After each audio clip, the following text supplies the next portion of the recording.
Medicine খাই নাই, আমরা অসুস্থ না, সব লিভারের প্রবলেম। তেলের জিনিস ফলিস খাইলে কিচ্ছু করো না, নর্মাল। একটু রুটি পছন্দ করেন, নরম আটার রুটি। এত সুন্দর জায়গা কিন্তু কারণ নেই সচরাচর।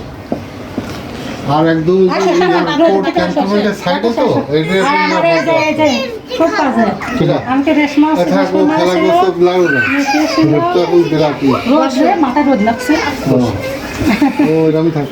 আমি বলছি যে আমি তো বেড়াতে যাচ্ছি, তুমি কি যাবা? তুমি না, আমি ঘুরতে যাবো। তুমি বেড়াতে যাচ্ছি, যাও, আমি ঘুরতে যাবো। স্কুলে এয়ারপোর্ট স্কুল টেনে পরীক্ষা দেবা না নিউ টেন? ও 9-এ পড়ো, 9 নিউ 10-এ উঠবা। আচ্ছা, আর ওখানে যাও না, আমাদের ওখানে যাও না? যাই মাঝে মাঝে।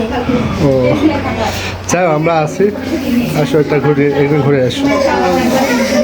তারপর কি ক্যান্টনমেন্টের ভিতরে এত সুন্দর পজিশনে বাড়ি তোমার এই মামা, আমি তো জানি না। এখন তো দেখছি ক্যান্টনমেন্টের সাথে, মানে পাঁচিলের এই গেট দিয়ে ঢুকলে আমাদের পারমিশন নেওয়াটা কিছু দরকার ছিল। কোনোই দরকার ছিল না।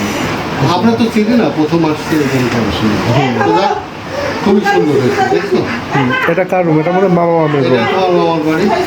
হ্যাঁ, এটা বাড়ি সহ, আমার বাড়ি। বাড়ি সহ জমি কিনছে। হ্যাঁ, খুব সুন্দর হয়েছে, আমি খুব পছন্দ। আর এখানে এটা তো এখন টিন শেড আছে, এটা বিল্ডিং করলে একবার ঠান্ডা থাকে। আর সবচেয়ে বড় কথা কি, এখানে তো চুক্তি নাই, নিরিবিলি, নিরাপদ। আর আবহাওয়াটা দেখো, গাছপালা ভিতরে তো দেখলাম। আর আমরা গেটের পাশে, মানে রোডের সাইড, এত সুন্দর একটা পিস। আলহামদুলিল্লাহ, খুব ভালো।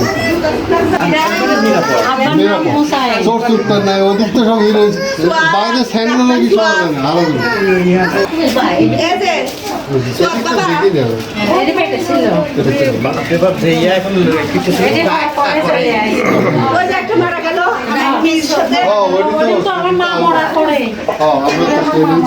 আর